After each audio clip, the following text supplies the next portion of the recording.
때 주보에 나와 있는 이 글이 이렇게 눈에 들어오더라고요. 제가 이 글을 이렇게 보면서 오늘 전하고 싶은 새벽 주제가 이 안에 담겨 있구나. 주님께서 이것을 눈에 띄게 하셨구나 해서 읽어봤습니다. 제가 한번 읽어볼게요. 뭔가 내 마음이 불편하다 싶으면 지나치지 마시고 꼭 성령님께 여쭤보시면서 회개함으로 나아가시길 바랍니다. 또한 하나님의 약속들은 우리의 기도를 통해 이루어집니다. 주의 뜻이니까 알아서 되겠지가 아닙니다. 하나님의 약속들은 저절로 이루어지는 게 아니라 우리의 기도를 통해 이루어집니다. 이것이 성경의 원리입니다. 하나님의 완전하신 뜻이 이루어지려면 무엇보다 기도하셔야 합니다. 기도를 해야 주님이 나를 향한 뜻이 무엇인지를 기도하게 돼요. 처음에는 내 필요를 위해서 기도하지만 어느 순간 우리를 향한 하나님의 성령님의 완전한 뜻을 기도하게 됩니다. 기도하면서 내가 거기에 맞게 준비가 되고 기회가 왔을 때 그렇게 기도했던 사람은 그 기회를 잡습니다. 왜? 기도했으니까. 보면서 오늘 전하고 싶은 딱 내용이네 하고 밑에 보니까 제 책에서 나온 글을 발췌한 거더라고요. 하도 오래전에 써서 까마득하게 잊었는데 오늘 불렀던 찬양곡에 대한 저의 추억이 있습니다. 제가 9년 전, 정확하게 만 9년 전에 이제 갑상선 암이 발견돼서 수술을 했습니다. 서울에 있는 성모병원에서 수술을 했는데 이제 수술을 다 마치고 이렇게 조금 이게 많이 너무나 퍼져서 방사성 동위원소 치료라고 하는 것까지 함께 해야 했습니다. 아무튼 모든 거 다 이제 마치고 아마 이맘때였던 것 같아요. 그러니까 12월 31일에 수술을 하고 1월 초에 퇴원을 한 다음에 방사선 동위원소 치료까지 마치고 3월쯤 되었을 때 서울 강남에 있는 성모병원에 이제 검진을 받으러 갔습니다. 근데 이게 트라우마가 있었는지 그 성모병원 3층에 암센터라고 하는 그 글자를 보는 순간 마음이 확 슬프더라고요. 내가 왜 암센터를 이제 평생 방문을 하는 자가 되었나. 이게 암이 참 힘든 게 평생 이게 이제 족쇄가 됩니다. 1년에 몇 차례씩 검진을 해야 되고 또 검진을 할 때 마음이 좀 편치가 않아요. 괜히 또 재발되면 어떻게 하나라고 하는 좀 불안함들이 그 본능적으로 있는데 처음 수술을 할 때는 막 믿음으로 잘 감당을 했는데 이제 그 한 텀이 지나고 다시 병원을 마주하니까 마음이 착잡하더라고요. 그래서 검진을 받는 시간 내내 마음이 불편했습니다. 야, 내가 앞으로 평생 이렇게 병원을 다녀야 되는 신사가 되었으니 참 슬프다. 그렇게 검진을 받고 나오는데 이제 3층 에스컬레이터를 타고 내려가는데 이 찬양이 제 마음속에서 툭 이렇게 올라오더라고요. 그냥 생각해서 나온 찬양이 아니라 주님이 주시는 어떤 찬양이었습니다. 근심 걱정 무거운 짐 아니 진짜 누구냐, 그런 가사 내용이죠. 이 세상 많은 사람들이 이 땅을 살아가면서 그런 근심 걱정에 많은 짐들이 있지만 예수가 너희 친구다. 가사 안에 그런 내용이 있잖아요. 이러한 진실하신 친구 찾아볼 수 있을까? 우리 약함하시오니 기도드려 아뢰세. 이 찬양이 속에서 나오는데 주님의 위로하심을 느꼈습니다. 마치 이렇게 말씀하시는 것 같았어요. 너 뭐 그렇게 마음 상해하냐. 이 땅에 많은 사람들이 살아가면서 이러한 저러한 문제 속에 살아가는데 내가 너와 함께 있고 내가 너의 친구가 되면 너는 괜찮아. 너 내게 맡겨. 내가 함께 할 거야. 그런 주님의 어떠한 위로하심이 마음에 느껴지는데 눈물이 나더라고요. 그래서 3층에서부터 에스컬레이터를 타고 2층으로 1층으로 내려, 옆에 제 아내가 있었습니다. 근데 저는 이제 마음속으로 그런 찬양을 하면서 주님과 교제를 하고 2층에서 1층 내려오기 전에 마음이 다 풀렸습니다. 주의 위로를 받은 거예요. 그런 경험 해보신 분 있잖아요. 그런 위로를 받으면서 제가 참 감사하기도 하고 또 신기하기도 했던 게 뭐냐면, 아니 하나님이 온 우주 만물을 다스리시는데 나 같은 별것 아닌 한 사람의 이러한 마음의 아픔에 대하여 우리 하나님이 무심하지 않고 이렇게 제 마음을 위로하시는 이렇게 친절하신 분이신가? 또 한편으로 인간적인 생각에 이 땅에 많은 어려움을 겪는 사람이 있는데 차라리 그분들에게 다가가시지, 뭐 저야 뭐 요즘 갑상선 암은 뭐 암도 아니라고 하잖아요. 그리고 뭐 완치율도 좋고 뭐 내가 겪는 어려움은 실은 어려운 게 아닙니다. 그런데 이러한 나에게 찾아오셔서 이렇게까지 위로하시는 분이신가? 이러한 마음이 들면서 제가 얻은 결론이 뭐냐면, 야, 우리 하나님의 성품은 아빠시구나. 우리가 성경에 하나님을 아빠 아버지라고 부른다고 하잖아요. 하나님은 친절하신 분이시구나. 정말 주님과 나 사이에 바른 관계가 있다고 하면 하나님은 저 멀리 계신 분도 아니고 또 늘 우리에게 막 똑바로 하라고 그렇게 채근하시는 분이 아니라 진짜 신실하신 우리의 친구도 되시고 또 자상하신 우리의 아빠가 되셔서, 우리도 그 자녀들 뭔가 이렇게 마음 침울해할 때 우리 부모님들 어떻게 합니까? 위로해 주잖아요. 야, 괜찮아. 좀 뭐 시험 떨어져도 괜찮아. 왜 그렇게 이야기하지요? 사랑하니까. 내 사랑하는 자녀가 이렇게 힘들어하는 것이 마음 아프잖아요. 그러니까 뭐 우리 밥 먹으러 가자. 괜찮아. 이렇게 위로를 해주는 게 부모의 마음인 것처럼 진짜 우리 하나님이 완전한 사랑이시고 그분은 친절하신 분이시고 진짜 우리의 친구가 되시는 분이시구나. 성경에 아브라함이 하나님의 친구라고 하셨는데, 이 신앙생활이라고 하는 게 결국은 이거구나. 하나님과 나 사이에 인격적인 친밀한 관계 안으로 들어가는 게 신앙이구나 라고 하는 것을 한 번 더 깊이 느꼈습니다. 제가 어제 정말 구원 얻는 신앙이 무엇인지에 대해서 좀 도전을 드렸어요. 저희 교회에서는 늘 이러한 말씀을 전하기 때문에 어떤 분들은 저에게 그러한 반문을 합니다. 그러면 목사님, 무엇이 구원받은 거죠? 진정한 신앙생활은 도대체 어떻게 확인을 할 수 있는 것이죠?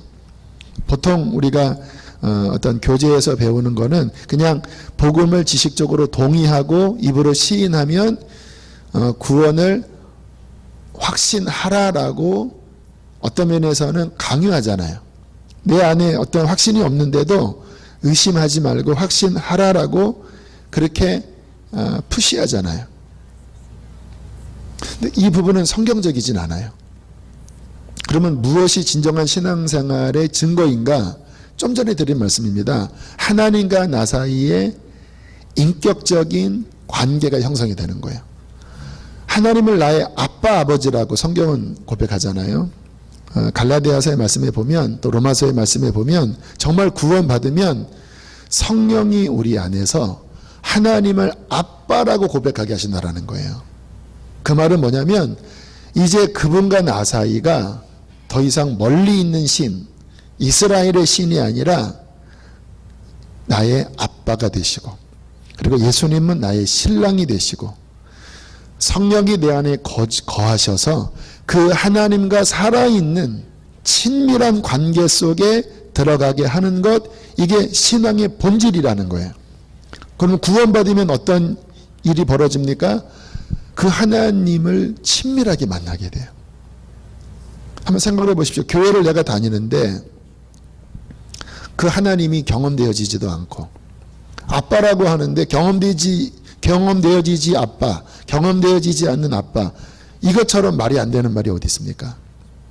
교회를 다니지만 하나님이 경험되어지지도 않고, 내가 힘들 때 진정한 나의 위로가 되시지도 않고, 기도를 해도 허공을 치는 벽면수도하는 듯한 그러한 기도 생활이라면 둘 중에 하나입니다. 하나님이 가짜든지 그 신앙이 가짜든지. 성경에 보면 정말 구원받은 사람들은 하나님과 인격적인 친밀한 관계 안에 들어갔습니다. 그게 돼야 진짜 신앙이고, 그게 돼야 신앙의 참 맛을 알 수가 있는 거죠. 저는 출애굽기 보면 그 모세가 했던 고백, 출애굽기 민수기 그 고백이 나오는데, 그 모세의 고백이 참 마음에 와닿아요. 이스라엘 백성들이 하도 하나님의 말씀을 듣지 않고 속썩이니까 나중에는 하나님이 뭐라고 말씀하시냐면, 그래 내가 가나안을 가도록은 허락은 하겠지만 내가 함께 가지는 않겠다.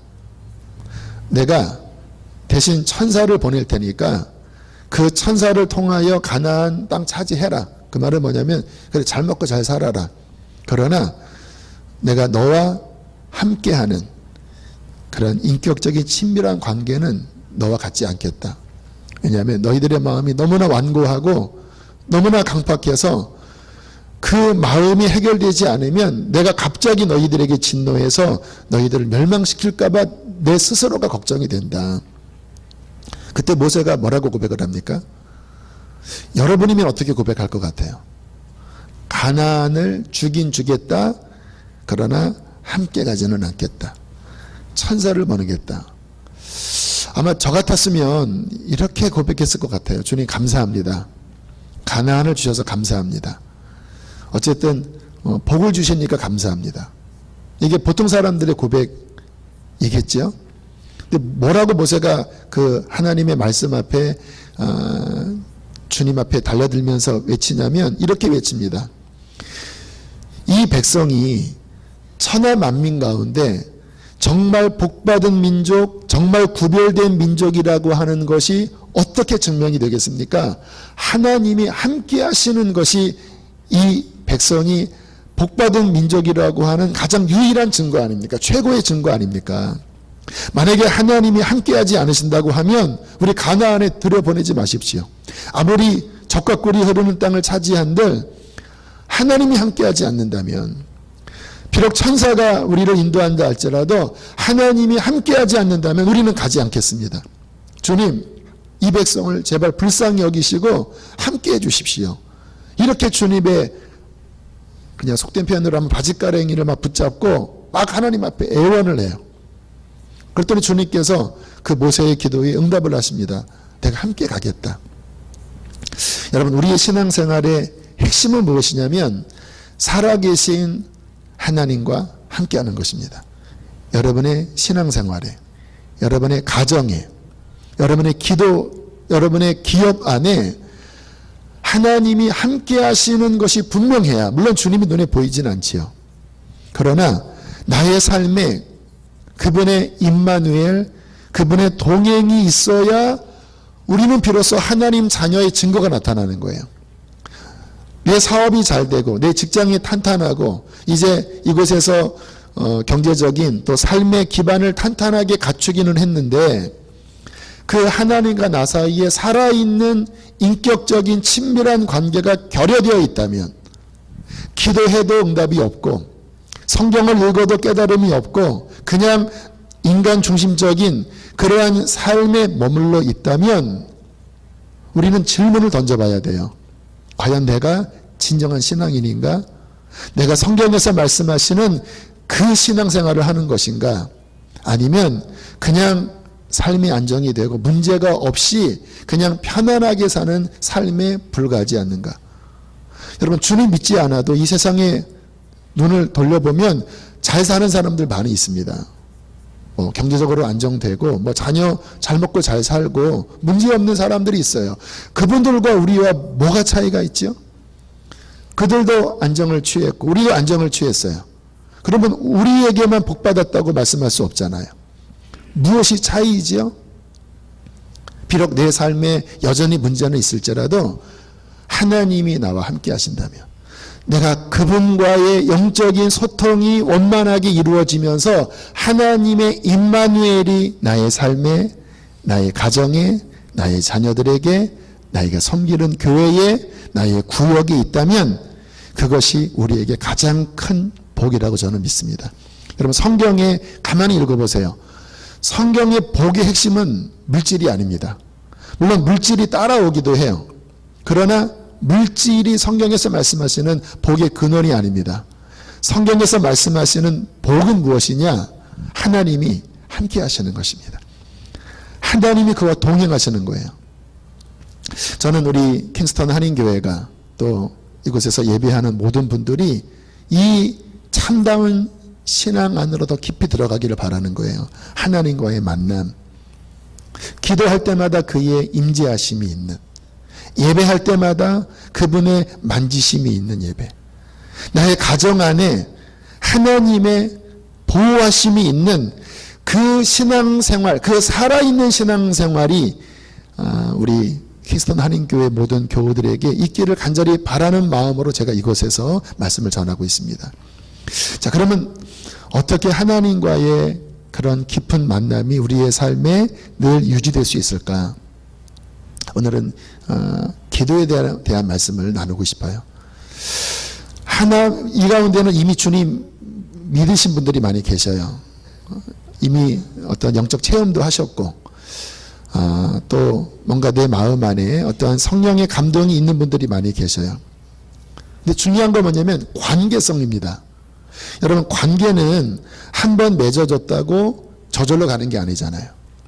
우리 부부 사이에 한때는 정말 서로 죽고 못 살아서 그렇게 상대방에게 내 모든 것을 다 바쳐서 결혼을 했는데 막상 시간이 지나면서 말이 안 통하는 분들이 계시죠. 그럼 한번 생각을 해보세요. 부부 사이에 더 이상 대화가 되지 않고 더 이상 인격적인 교류가 없다면 과연 그 부부가 진정한 부부일까요? 서로 각방 쓰는 가정도 요즘 적지 않다고 합니다. 물론 이렇게 너무 코를 골아서 뭐 각방을 쓰기도 하지만 뭐 서로 마음이 안 통하니까 그런 경우도 있다고 해요. 문제는 뭐냐면 관계가 유지가 안 되는 거예요. 주님과도 마찬가지입니다. 한때 뜨거운 첫사랑을 경험한 분들이 있어요. 내 삶에 막 문제가 생겨서 하나님께 매달리고 또 하나님의 응답을 받아서 어떤 영적 체험을 한 분들이 계십니다. 근데 문제는 뭐냐면 그때 하나님과의 그런 친밀함, 주님과 어떠한 깊은 소통이 계속 유지되고 있는가요? 그때는 정말 말씀을 들을 때 막 은혜가 되고 기도할 때마다 주님의 깊은 은혜가 느껴졌는데 그게 계속 유지가 되고 있나요? 아니면 어려울 때는 내가 하나님께 간절히 기도해서 뭔가 소통이 됐는데 그 문제가 해결되면서 더 이상 하나님과의 소통이 잘 이루어지지 않고 있지는 않나요? 저는 어제 드렸던 말씀처럼 10대 때 주님을 만나고 20대 때부터 주님과 인격적인 관계 안에 들어가는 신앙생활을 시작했습니다. 참 감사합니다. 왜냐하면 저는 모태신앙이 아니고 또 신앙적으로 어떤 유산이 별로 없는 사람이거든요. 근데 하나님께서 어쨌든 은혜를 주셔서 그 진정한 신앙이 무엇인지를 주님께서 좀 이른 나이부터 경험하게 하셨습니다. 근데 제가 그 주님과의 관계를 유지하면서 참 힘들었던 게 뭐냐면 분명히 어제 내가 은혜를 받고 주님의 성령의 깊은 임재하심 속에서 행복했는데 다음날 하루를 정신없이 살다 보면 저녁 때가 되면 막히는 거예요.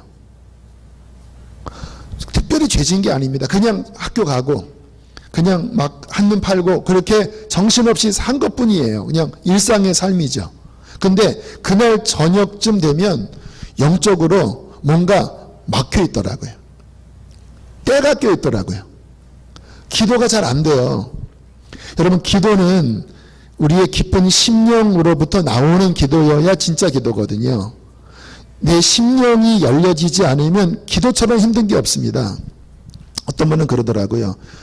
지구 한 바퀴를 다 돌면서 기도를 했는데도 10분밖에 안 지났대요.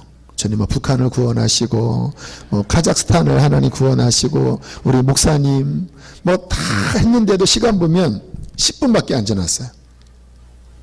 영적으로 열리지 않고 나의 그냥 이성으로 나의 혼으로 하는 기도는요, 이 기도처럼 이게 무의미한 게 없습니다. 이게 도대체 무슨 의미가 있습니까? 그런데 이 심령의 문이 열려서 성령 안에서 기도하잖아요.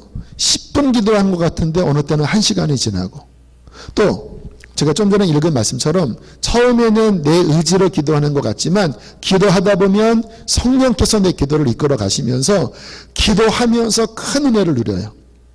진정한 기도는 이 영으로부터 열려지는 기도가 되어야 하나님과 소통이 일어나거든요.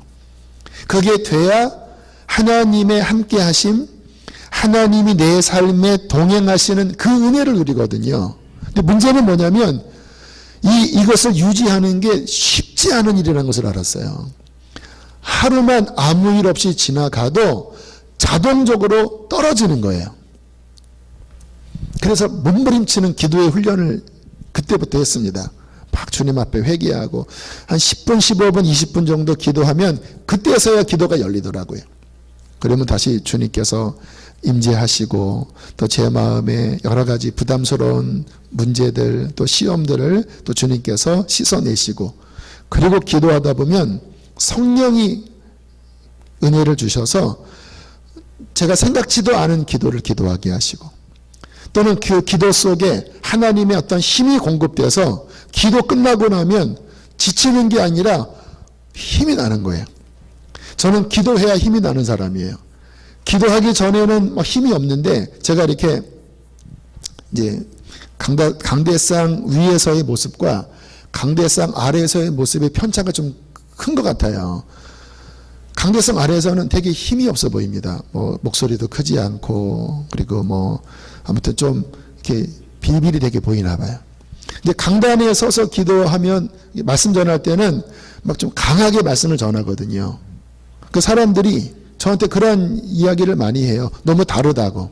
제가 뭐라고 이야기하냐면 강대상 아래로 내려갈 때가 원래 나의 모습이고 강단 위로 올라가면 성령님이 붙잡아 주시니까 원래 저의 모습이 아니라고 이야기를 해요.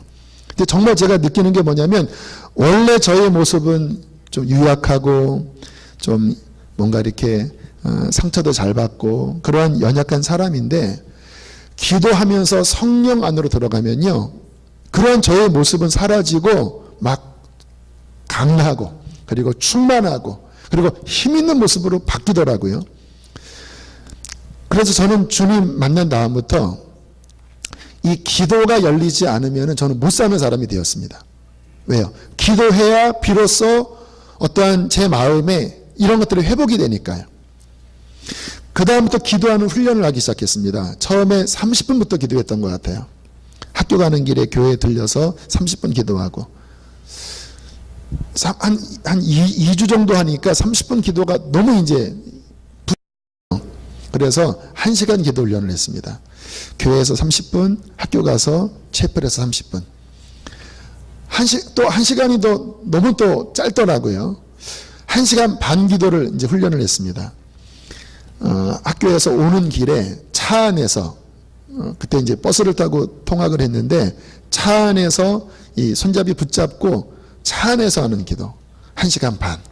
그래도 부족하더라고요. 또 2시간, 2시간 반. 이러한 기도 생활을 하면서 제게 어떠한 복이 있었냐면 제 삶이 영적으로도 척박하고 육신적으로도 척박했습니다. 저의 가정이 이렇게 깨지면서 뭐 어쨌든 이른 나이부터 자취 생활을 하고 뭐 가진 게 없으니까, 배경이 없으니까 뭐 그런 속담이 있잖아요. 소도 비빌 언덕이 있어야 한다고. 근데 비빌 데가 별로 없는 거예요.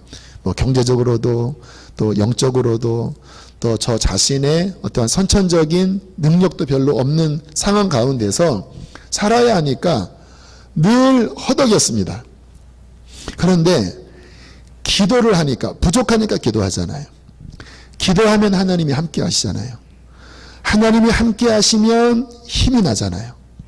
또 그분께 기도하면 주님께서 열어주시는 게 있더라고요. 그렇게 20대 때부터 기도 훈련을 하면서 인간적으로는 부족한 것이 투성이었지만 그 기도를 통하여 하나님으로부터 공급받는 것들이 있기 시작했어요. 지혜도 주시고 성경을 읽으면 깨닫게 하시고 또 제가 이렇게 앞으로 나아가는 데 있어서 늘 부족하니까 뭐 결혼할 때도 결혼 자금도 별로 없고 또 목회를 하러 개척이든 뭐든 나가야 되는데 밀어주는 사람이 없으니까요. 그런데 기도 훈련을 하다 보니까 하나님이 늘 저와 함께 하시는 경험을 했거든요. 하나님이 함께 하시니까 저의 부족함이 문제가 되지 않더라고요. 그 성경에 보면 약할 때 강함이 되신다고 말씀하시잖아요. 여러분 이게 어떤 원리냐면요. 내가 약하지 않으면 인간은 본능적으로 하나님을 의지하기보다는 자기를 의지합니다. 그게 편하잖아요. 확실하잖아요. 그러면 내가 가진 자원 안에서 움직일 수는 있어요. 그러나 거기까지입니다. 그러나 내가 부족하기 때문에 기도를 통하여 하나님의 도움을 얻는 그 신앙생활을 하잖아요. 그러면 나의 한계가 나 스스로의 한계가 아니라 하나님 수준이 내 한계가 돼요. 근데 하나님은 한계가 없는 분이잖아요. 그러니까 그의 삶에 오히려 더 풍성한 하나님의 은혜가 부어지는 거예요. 그래서 저는 그 후로 주님 앞에 감사했던 게 뭐냐면 약한 게 은혜구나. 오히려 내 삶에 부족한 게 많았기 때문에 나는 하나님을 의지할 수밖에 없었고 하나님을 의지했기 때문에 그분의 자원이 나의 자원이 되었구나. 오히려 저의 삶에 부족한 것이 저의 감사 제목으로 바뀌었습니다. 여러분 저는 우리 킹스턴 한인교회가 제가 바라는 마음이 있습니다. 물론 제가 이 교회를 깊이 알지는 못해요. 그러나 기도하면서 성령님이 보내셔서 이 자리에 왔고 그리고 짧지만 몇 번의 말씀을 전하면서 제가 바라는 마음이 뭐냐면요. 우리 이 한인교회가 그냥 그럭저럭한 교회에서 머물러서는 안 돼요. 특히 지금 마지막 시대입니다. 캐나다 교회가 이렇게 되고 지금 뭐 영국 교회가 이미 대부분 무너졌고 유럽 교회 초토화가 됐고 지금 한국 교회도요 이미 하얀 길로 접어들었습니다. 근데 이미 이 이민 교회는 한국 교회보다 더 상황이 녹록지가 않잖아요. 일단 유입되는 인구들이 적으니까 뭐 5년 10년 상황이 녹록지가 않거든요. 그냥 우리가 편안하게 그냥 우리끼리 어느 정도 인원 유지하고 또 재정 유지하고 우리끼리 잘 지내는 이 수준의 신앙생활을 에서 만족을 한다고 하면 아마 성령님이 굳이 저를 이곳에 보내시지 않았을 것 같아요. 주님께서 바라시는 것은 뭐냐면요. 그 수준의 신앙이 아니라 정말 하나님이 함께 하시는 성령의 임재가 충만한 교회가 되기를 주님이 바라세요. 왜요? 그게 진짜 신앙생활이니까. 주님이 함께 하시면요. 아무리 이 시대가 타락하고 아무리 아이들이 교회를 떠나가는 시대가 된다 할지라도 주님이 함께 하시면 사람들은 몰려들게 되어 있습니다. 왜냐하면 떡이 있는 곳에 사람들은 몰려들거든요. 나방이 불이 있는 곳에 가듯이 성령의 임재가 있는 곳에는요. 하나님이 영혼들을 보내주십니다. 그리고 이 시대가 타락하지만 이곳에서 하나님 만나는 그러한 생명의 역사가 일어나면 하나님께서는 많은 젊은이들, 많은 다음 세대를 하나님께서 저는 살리실 것이라고 믿어요. 그런데 그 키가 뭐냐? 이 교회가 기도의 수준에 있어서 더 충만하게 열려져야 된다고 하는 게 중요한 열쇠입니다. 제가 그 책에 넣은 글 중에서 이런 내용이 있습니다. 좀 전에 읽은 내용인데요. 하나님의 약속들은 우리의 기도를 통해 이루어집니다. 주의 뜻이니까 알아서 되겠지가 아닙니다. 하나님의 약속들은 저절로 이루어지는 것이 아니라 우리의 기도를 통해 이루어집니다. 이것이 성경의 원리입니다. 여러분 가만히 보세요. 하나님은 전지전능한 분이시고 하나님은 우리의 필요를 이미 아시는 분이십니다. 하나님께는 부족함이 없는 분이에요. 그런데 왜 하나님께서 기도하라고 하시죠? 예수님의 모습을 보세요. 예수님은 하나님의 아들이십니다. 근데 성경을 보면 그분께서 이 땅에서 하나님의 일을 하실 때 결코 기도보다 앞서지 않으셨어요. 공생이 시작하실 때 40일을 금식하시면서 기도하신 후에 승리하시고 공생애를 시작하세요. 12사도 뽑으실 때도요, 이미 다 아셔요. 누구를 뽑으실지. 그러나 성경 누가복음에 보면 밤이 맞도록 철야기도 하신 후에 12사도를 세우세요. 주님께서 십자가 지시기 전날 밤, 이미 주님은 십자가 지시는 것을 위해서 이 땅에 오신 분이시고 십자가 지실 수 있는 힘도 있으신 분이세요.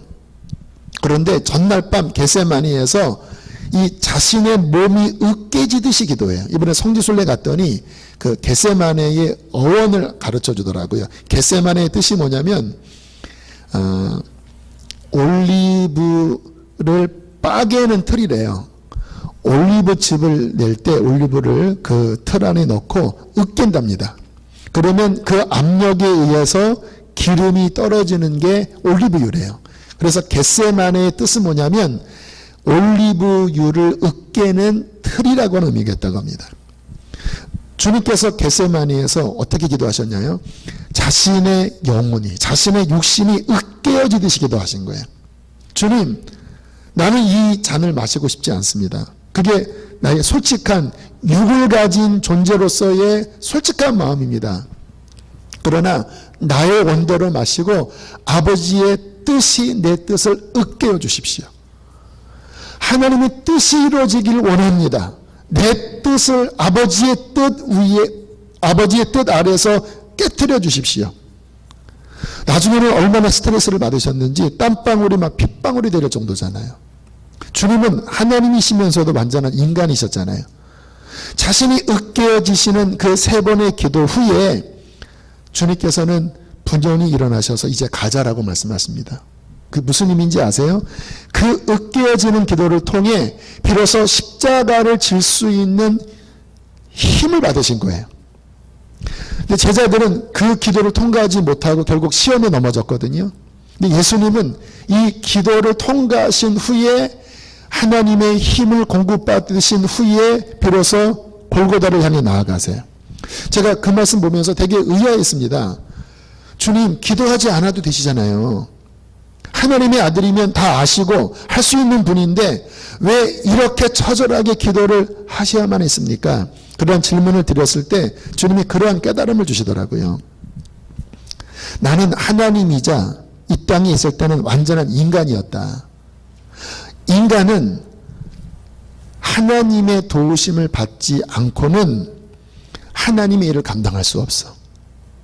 내가 비록 죄가 없는 하나님의 아들이자 완전한 인간이었지만, 흠이 없는 인간이었지만 십자가를 지는 하나님의 뜻을 이루기 위해서는 이와 같은 기도를 해서 하늘의 도움을 얻어야지만 이 일을 감당할 수 있었다라고 하는 깨달음을 주시는데, 그 다음이 제 안에 이해가 되더라고요. 하나님의 아들이, 죄가 없는 하나님의 아들조차도 이렇게 기도해야 하나님의 뜻을 이뤘다면 죄 많은 나 같은 인간은 얼마나 기도해야 하나님의 뜻을 이룰 수가 있는가. 여러분, 교만이 뭔지 아세요? 기도하지 않고 신앙생활을 하는 것처럼 교만한 게 없어요. 기도하지 않고 신앙생활을 한다고 하는 말은 뭡니까? 내 힘으로 할 수 있다고 하는 의미예요.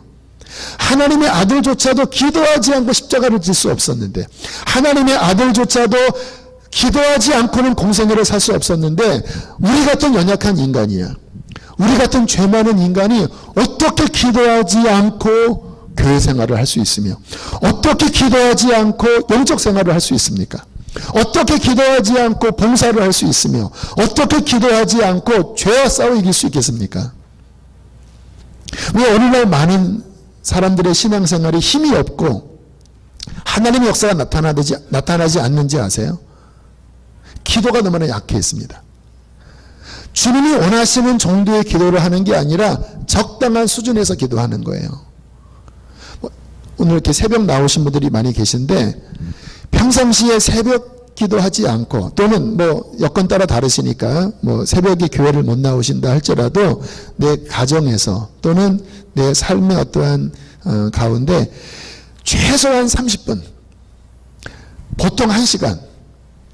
그 정도 하나님 앞에 기도하지 않고 신앙생활하는 분들은요, 저의 경험으로 비추어 보면, 또 제가 목양하면서 사람들을 보면서 비추어 보면요, 그분들은 영적인 힘이 없습니다.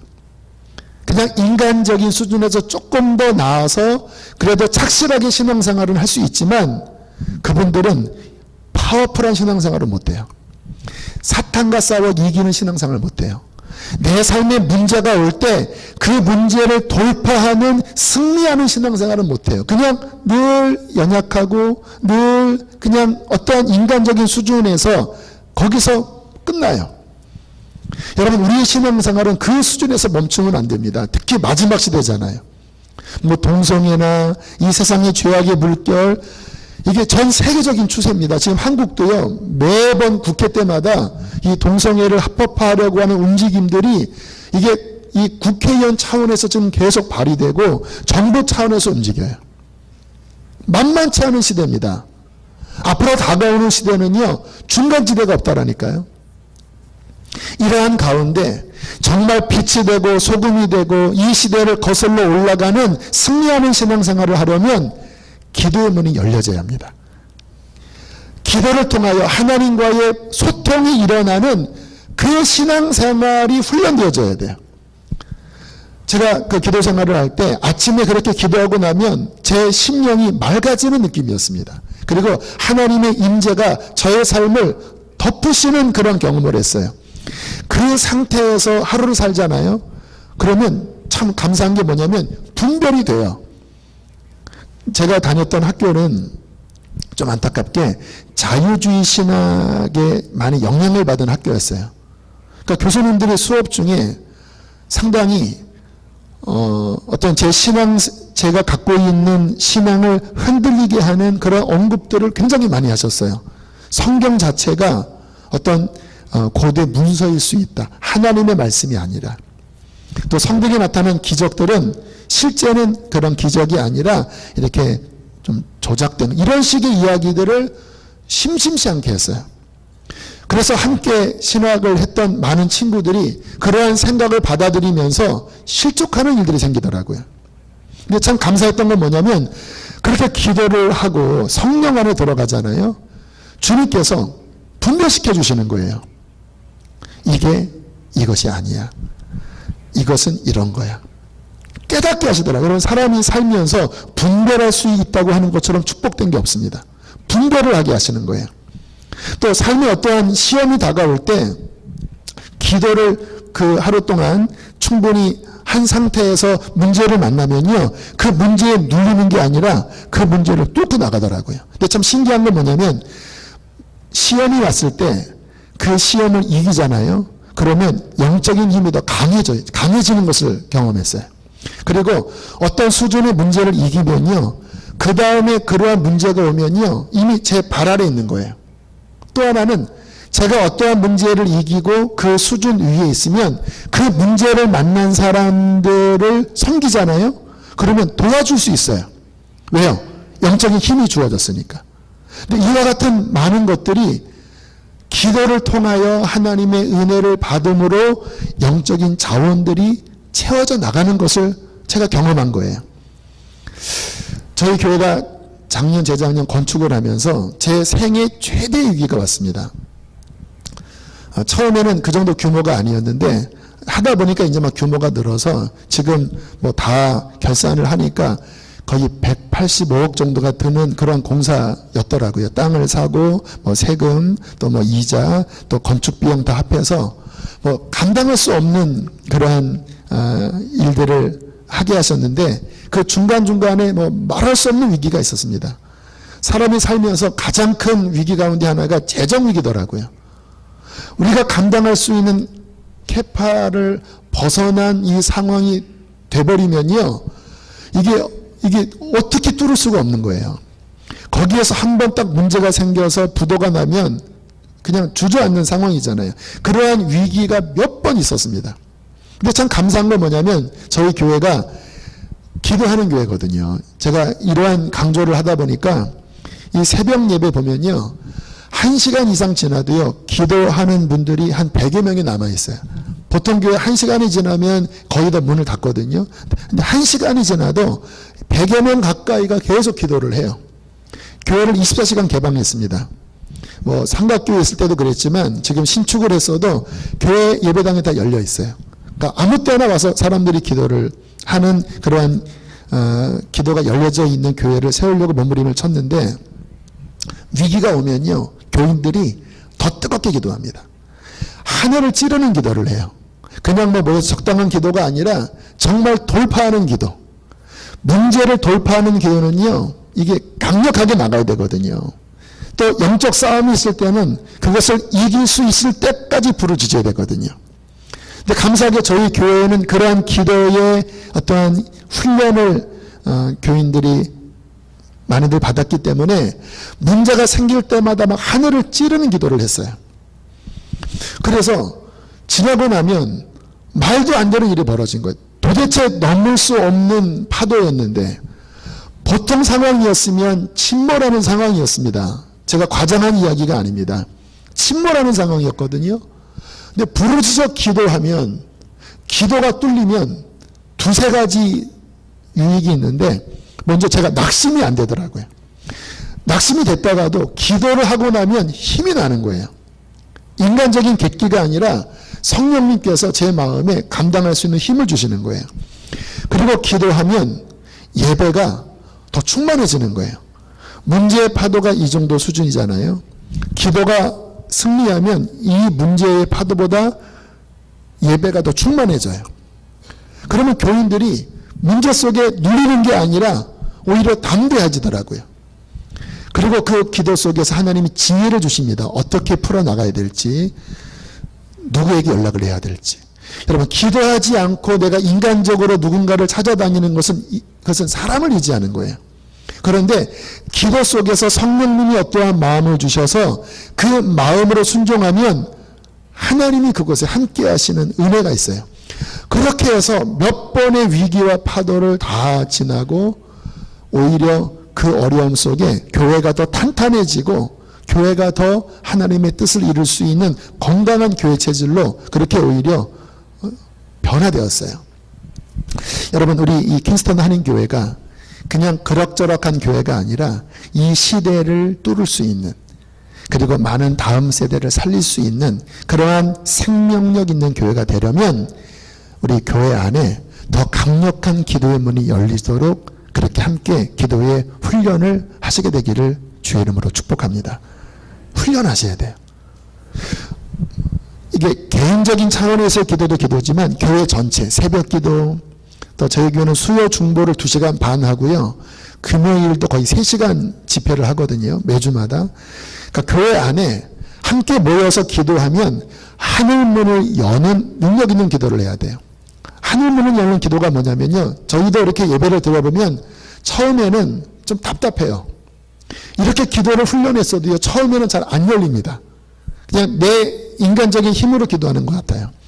그런데 어느 수준을 넘어가면요, 문이 열리는 느낌을 받습니다. 하늘문이 열리는. 마치 창세기 28장에 야곱이 베델에서 잠을 자다가 하늘의 문이 열리고 사닥다리가 땅으로 내려오면서 천사들이 오르락 내리락 하잖아요. 이게 이제 하나님과 소통되는 거거든요. 기도하다 보면 하늘문이 열리는 경험을 해요. 그러면 기도가 쭉쭉 올라갑니다. 그러면 여러분들 뭐 2-3시간 예배가 지겨울 것 같잖아요. 안 열리면요 30분 예배도 힘들어요. 기도가 안 열리면요 15분 기도도 힘듭니다. 근데 기도가 열리면요 2-3시간 지나가도요 기도가 지루하지 않아요. 왜? 소통이 되니까. 우리가 영화 볼 때 재밌으면 3시간이 후딱 지나가잖아요. 기도도요 하나님과 영적으로 연결이 되면요 그 2-3시간이 지루한 게 아니라 정말 은혜 받는 시간, 응답 받는 시간, 힘을 얻는 시간이 돼요. 그렇게 될 수 있도록 여기 계신 한 분 한 분들이 더 하나님 앞에 힘써 기도하고, 그리고 이 정도 수준에서 기도했다면 한 단계 더 나아가시고, 마치 이렇게 우물을 파듯이 더 깊이 나아가다 보면 어느 순간 기도의 물줄기가 이 교회 안에 더 세차게 흐르게 될 것입니다. 그러면 어떤 일이 벌어지냐면 사람들이 오면 기도가 돼요.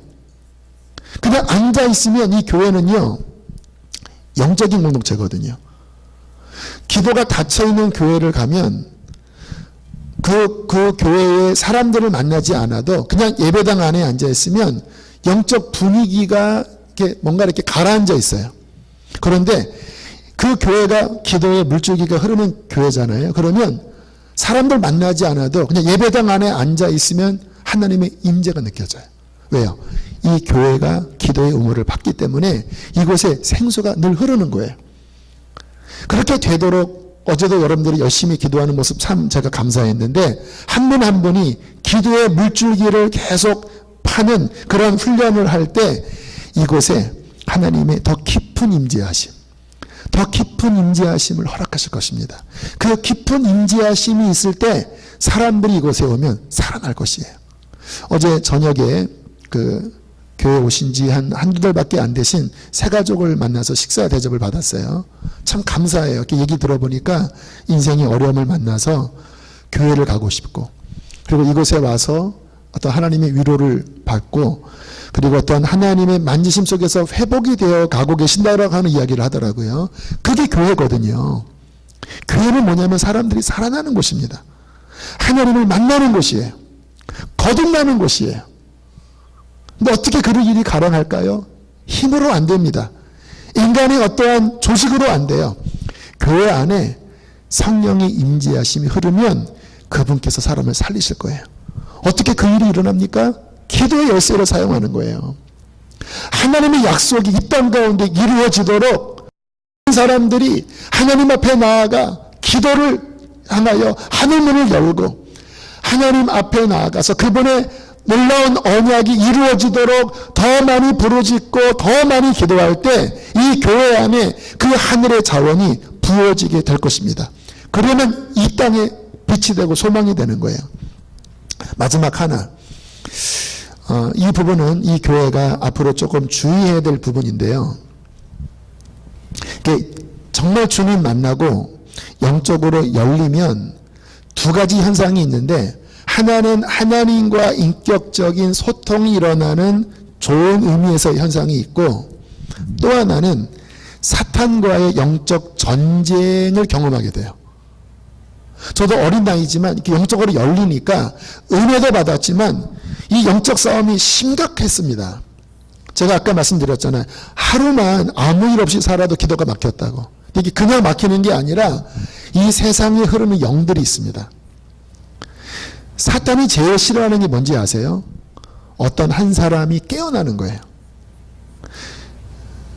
예배당 세워도 사탄은 그렇게 관심 갖지 않습니다. 왜냐하면 종교적인 교회는 사탄의 나라에 아무 영향을 주지 못하거든요.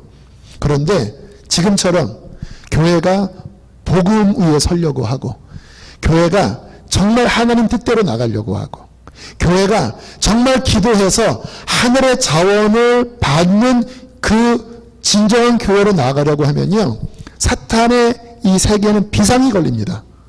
왜냐하면 교회가 깨어나고 기도가 열리고 하나님의 자원이 부어지면 어떤 역사가 나타나는지 아세요? 마귀의 대문을 치게 됩니다. 주님께서 말씀하셨죠. 이 반석에 내 교회를 세우리니 음부의 권세가 이기지 못한다고. 그 말은 뭐냐면 사탄을 물리치는 영적인 힘이 주어지거든요.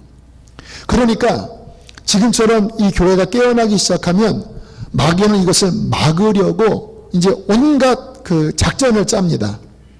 목사님을 낙심시키기도 하고, 또 교회 안에 어떤 분쟁이 일어나기도 하고, 또는 뭔가 은혜는 받았는데 집으로 돌아가면 뭔가 시험이 있기도 하고. 근데 분별을 하셔야 돼요. 왜 내가 기도하고 제대로 신앙생활을 하려고 하는데 이 문제가 생기지? 왠지 아세요? 마귀가 이 우물을 막으려고 하는 거예요. 아마 지금 이 교회가 이러한 복음 중심으로 나아가려고 할 때 마귀는 이것을 막으려고 어떠한 모략을 벌일 거예요, 지금. 근데 이 모략을 이기는 길은요, 다른 길이 없습니다. 우리의 싸움은 혈과 육, 인간적인 싸움이 아닙니다. 악의 영들에 대한 싸움이에요. 이것을 이기려면 기도를 통하여 하늘의 전신갑주를 입으셔야 합니다. 교회적인 기도가 튼튼하셔야 돼요. 특별히 중직분들, 우리 장로님, 또 우리 안수 집사님들, 또 우리 부장님, 또 우리 권사님들, 또 우리 구역장님들, 이러한 분들이 기도의 스크랩을 짜셔야 돼요. 왜요? 기도는 개인 기도가 보다 더 중요한 게 연합의 기도거든요. 함께 연합해서 주님, 우리 교회는 이제 복음 중심으로 나갈 것입니다. 나를 부인하고 주님이 왕 되시고 성령이 임재하셔서 정말 이 시대를 깨우는 진정한 교회로 나가길 원합니다. 하나님 그 일을 감당할 수 있도록 우리 목사님 보호해 주시고, 주님 이 교회의 성도 한 사람 한 사람을 보호하시고 하나님 승리하게 해달라고 그렇게 기도를 하면 마귀가 찌르려고 했다가도 하나님의 도우심을 통하여 오히려 더 강력한 능력 있는 교회로 나아가게 될 것입니다. 여러분, 기도를 더 주님 앞에 충만하게 세우세요. 모일 때마다, 물론 사람마다, 저도 개인 기도할 때 그렇게 큰 소리는 안 합니다. 그러나 큰 소리는 안 할지라도, 그러나 반드시 중요한 것은 뭐냐면 내 중심에서부터 뜨거운 기도를 드려야 돼요. 목소리는 안 커도 괜찮아요. 내 심령으로부터 나오는 기도가 되도록 그 기도가 열리기까지 기도를 파셔야 돼요. 그게 어떤 분은 30분 만에 열리기도 하고 어떤 분은 1시간 만에 열리기도 하지만 이것이 열려지기 전까지는 일어나지 않아야 합니다. 정말 하나님, 주님과의 만남이 일어나게 하시고 이 교회 안에 더 깊은 우물이 터지게 하여 주시고, 무엇보다 하나님 이 시대를 밝히는 교회가 되도록 도와달라고 그 기도가 깊어지고 넓어질 때 하나님이 이 교회 안에 강력한 주님의 임재를 허락하실 줄로 믿습니다. 우리 함께 시간 말씀 기억하고 기도합시다. 목소리는 크든 작든 상관이 없지만 그래도 입술을 열어서 훈련 차원에서 기도를 하셨으면 좋겠습니다. 하나님, 우리 교회가, 하나님 우리의 가정이 오늘 들은 말씀처럼 정말 하나님의 임재, 성령의 임재가 있는 그런 교회가 될 수 있도록 주님 하늘의 문을 열어주십시오. 하나님 기도의 문을 나에게도 활짝 열어주시어서 하나님 더 깊은 기도 속에 살게 하여 주시고 하나님과의 깊은 만남 속에 살 수 있도록 하나님 축복하여 주시옵소서. 이 시간 우리 주님을 크게 두 번 부르시고 함께 시간 기도하시겠습니다. 주여, 주여, 할렐루야.